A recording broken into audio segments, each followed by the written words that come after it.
Fala galera, bem-vindos a mais um vídeo aqui do canal Filho de Peixe. Muito prazer, eu sou André Siqueira e nesta terça-feira queria bater um papo aqui com vocês sobre a situação do Santos, né? E na verdade, assim que acabou a nossa live pós-jogo de ontem, eu passei a pensar sobre o que eu falaria no vídeo de hoje. E eu tomei a decisão de tratar sobre isso, o que vocês conferirão a partir de agora, porque eu percebi um sentimento de muitos torcedores entregando os pontos a respeito do futuro do Santos. Graças a Deus, ontem tivemos mais uma live com mais de 150 pessoas nos acompanhando. A nossa audiência tem crescido cada vez mais. Eu agradeço a todos vocês. Aliás, peço para que você se inscreva e ative o sininho se for novo por aqui. Você já sabe, tem jogo do Santos, tem live pós-jogo na sequência, exceto nos dias em que eu vou ao estádio, mas eu sempre aviso vocês para que vocês não fiquem na expectativa se vai ter live ou se não vai ter.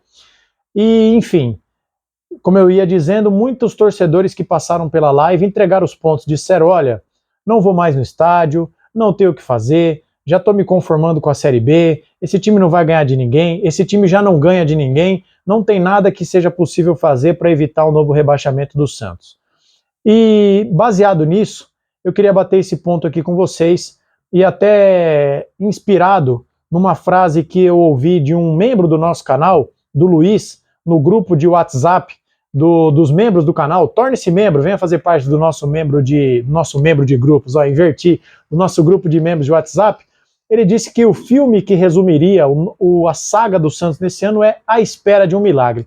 E é por isso que está essa frase na capa do nosso vídeo. Porque vejam só vocês, depois do empate contra o Ceará, na noite de ontem, segunda-feira, o Santos chegou a 5 pontos conquistados em 8 partidas. Isso faz do Santos, isso torna essa campanha do Santos a pior da história dos campeonatos brasileiros, superando, aliás, a campanha de 2008, quando depois dessas mesmas 8 rodadas o Santos tinha 6 pontos. Curiosamente, foi também em 2008, sob a gestão do Marcelo Teixeira, que o Santos atingiu essa marca.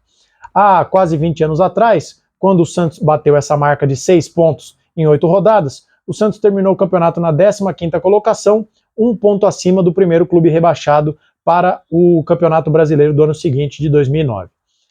Não bastasse isso, o Santos tem uma campanha a esta mesma altura, depois de 8 jogos, inferior à campanha de 2023, quando o Santos foi rebaixado. No Brasileirão de 2023, o Santos tinha 11 pontos depois de 8 rodadas. Agora, o Santos tem 5, cerca de 50% a menos. E com toda essa fase do Santos, com o nosso melhor jogador, que é o Neymar, gostem vocês do Neymar ou não, ele é o nosso melhor jogador. Aliás, a última vez que o Santos ganhou uma partida sem o Neymar dentro de campo, lá se vão exatos 100 dias, no momento em que eu gravo esse vídeo. Ou seja, se o Neymar não joga, o Santos não consegue ganhar nem para o ímpar, e afundado em dívidas, com diversos transfer bans batendo na porta do Santos, a pergunta que se faz é a seguinte: a Série B é logo ali? Ou o Santos consegue escapar? É essas perguntas que eu tentarei responder. Não é exatamente uma introdução, porque senão uma introdução de 3 minutos seria muita coisa, mas eu estou tentando te explicar sobre o que nós vamos falar. Não esqueça do seu like, de se inscrever se for novo por aqui. Seja bem-vindo ao canal Filho de Peixe, onde o torcedor santista tem vez e voz, rumo aos 15 mil inscritos. Gente, a situação é muito complicada. E talvez o que mais tenha feito o torcedor santista, para alguns, jogar a toalha, é ver a pouca evolução do Santos. E aqui eu preciso ser coerente com o que eu falei ontem. É claro que eu enxergo o Santos com uma solidez defensiva um pouco melhor. É claro que eu vejo o time do Santos com algumas questões, e ontem eu citei especificamente as ultrapassagens do Escobar para tentar deixar o Soteldo no mano a mano. Nós falamos também sobre as escolhas corretas do treinador de colocar os volantes aproximados, o Rincon e do Bom Tempo. Falamos também das escolhas ruins que eu julgo que aconteceram ontem, como o 4-2-4, esvaziando o meio de campo do Santos, etc e tal. Mas em linhas gerais, depois de uma semana para treinar, entre o jogo do Grêmio e o jogo contra o Ceará, passaram-se mais de 7 dias, nós vimos um Santos com muito chutão, muito chuveirinho, muita bola longa, 35 cruzamentos e um chute certo no gol do goleiro Fernando Miguel. Contra o Grêmio, um chute no gol do Volpi. O que significa que nos últimos 180 minutos de futebol disputados, o Santos só conseguiu acertar o gol do adversário 2 vezes, uma em cada partida. Então o time não evolui.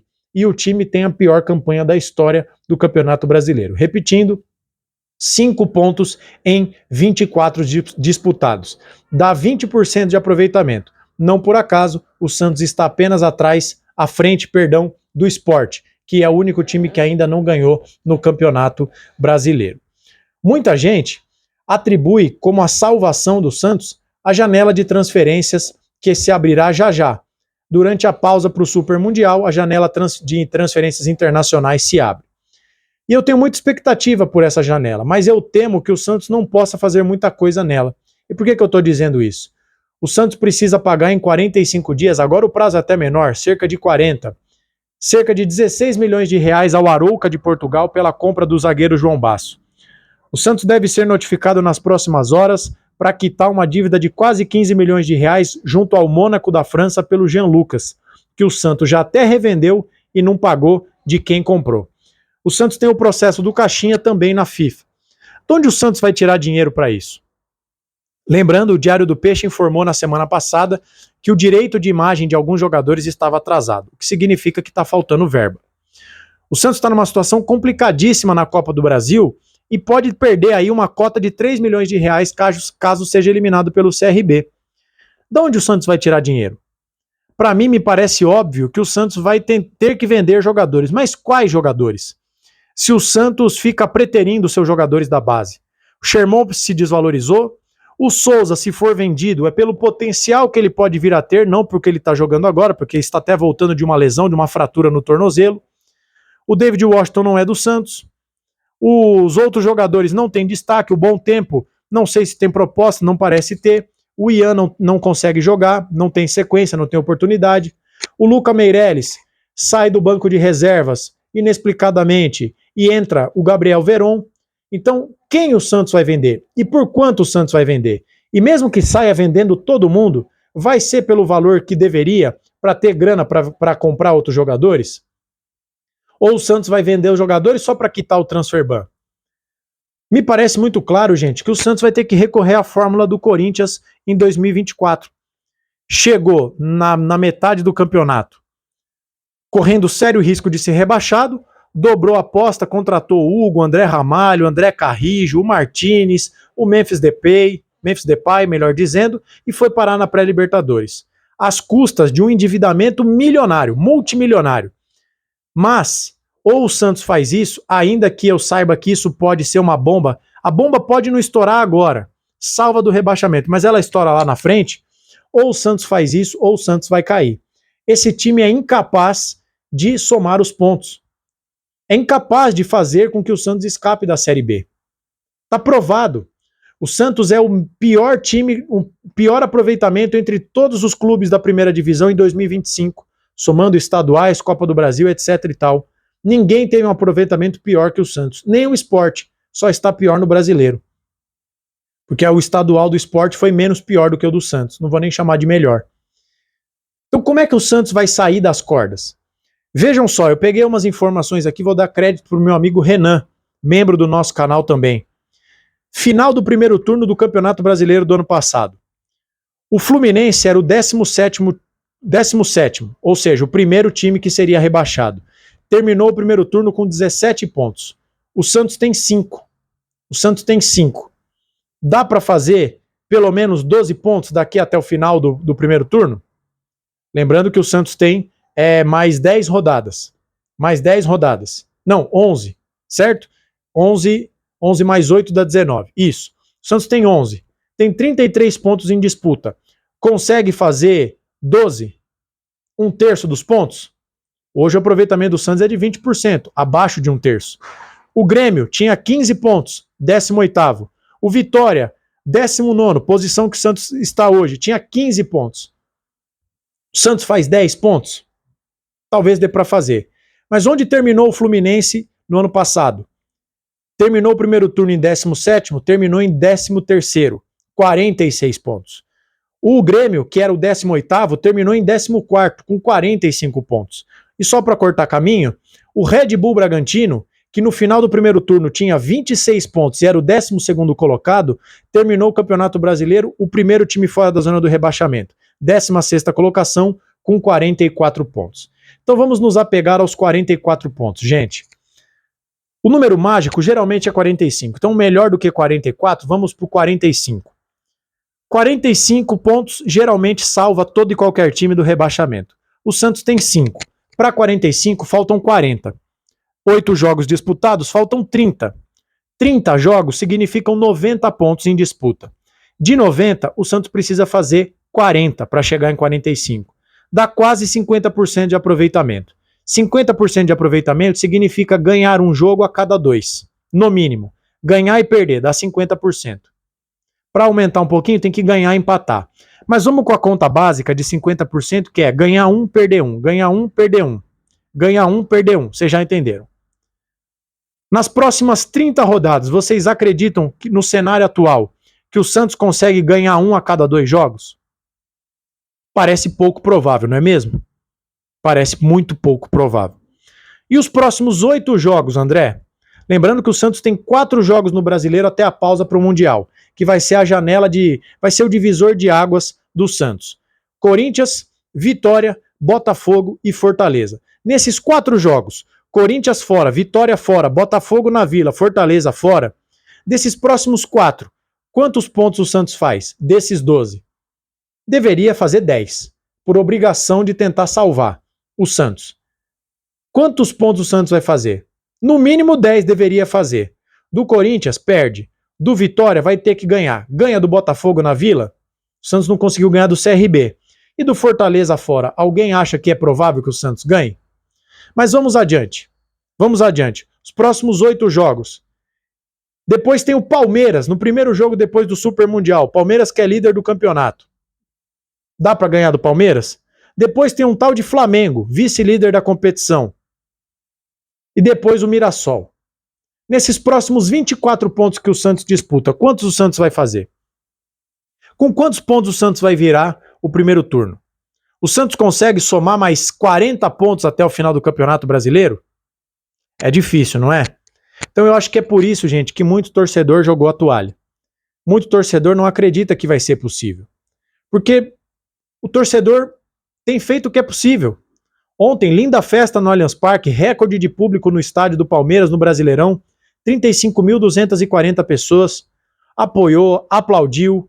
Só vaiou quando entrou o Verón, também é um escárnio esse cara ainda continuar no Santos. Mas o Santos não consegue chutar no gol. O Santos não consegue ganhar de ninguém. E o torcedor se sente abandonado. Porque ontem o Pedro Martins foi instado a dar coletiva para dar uma satisfação e disse que não ia falar. Ou melhor, ele nem disse não, só balançou a cabeça em sinal negativo. Cadê o presidente do Santos? Ele deu uma entrevista depois do jogo dizendo que não teme o transfer ban e que o Santos vai se reforçar. Alguém ainda dá credibilidade às falas do Marcelo Teixeira? O mesmo Marcelo Teixeira que disse lá atrás que o Santos tinha treinador contratado e não tinha coisa nenhuma. Então, o cenário é desolador. André, você jogou a toalha? Ainda não, gente. E eu vou dizer por quê. Porque ainda tem umas janelas de oportunidade. A volta do Neymar, eu sei que é uma incógnita, mas o Santos sem o Neymar tem aproveitamento de 15% aproximadamente, 20%, com o Neymar é de 60%. É uma diferença, contra números não tem como contra-argumentar. Então o Neymar é um fator, mas eu sei que ele é uma incógnita, porque nós não sabemos quantos jogos ele conseguirá jogar. Conseguirá jogar, peço desculpas. Tem o fator Neymar, tem o fator janela de transferências abertas, que o Santos vai ter que ir recorrendo a outra frase que o membro do meu canal aqui, o Francisco, fala, rodar a prateleira, dar linha no Pituca, dar linha no Guilherme, ver o que faz com o João Schmidt, trazer apostas, trazer promessas, mapear o mercado, dar chance para a base, girar o elenco, girar as prateleiras. Tem esse fator.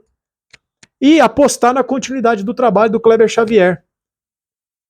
Então eu sou otimista. E também porque eu acreditei até o último minuto do jogo contra o Fortaleza no Brasileirão de 2023. Acreditar eu vou sempre. Mas é difícil, eu também não dou murro em ponta de faca. O time não ganha de ninguém. A administração é uma várzea. A administração é uma bagunça. O torcedor se sente abandonado. E como não há respostas dentro de campo, fora de campo, como nada dá frutos, o torcedor pensa, bom, não tem um indício positivo para eu me apegar, para eu ter esperança. E é por isso que muitos torcedores jogaram a toalha. E você? Jogou a toalha? Você acha que dá para o Santos escapar? Qual a fórmula mágica para o Santos sair dessa situação? Você acredita ou já entregou os pontos? O fato do Santos ter a pior campanha da história te preocupa? Ou você se apega em alguma outra questão? E aliás, você acha que se o Santos perder do Corinthians, o Kleber Xavier é demitido ou não? Para mim, demiti-lo seria uma loucura. Ele não tem culpa, mas a gente sabe como dirigentes se comportam. Se o Santos tomar uma paulada do Corinthians em Itaquera, troca o treinador, mais crise? O Santos não vai sair dessa situação nunca, só vai afundar? Comente tudo o que você quiser aqui embaixo, estou sempre lendo o seu comentário. Obrigado a todos pela audiência, nas lives, nos vídeos, se inscreva rumo aos 15 mil inscritos, like, torne-se membro se quiser puder, vem fazer parte dos membros do nosso grupo de WhatsApp dos membros, temos trocado muita ideia, quase o tempo inteiro, todos os dias, tá bom? A gente volta a qualquer momento com qualquer novidade, pretendo trazer uma programação especial, pensando no clássico de domingo contra o Corinthians, mas por enquanto é só. Um abraço para vocês e até a próxima.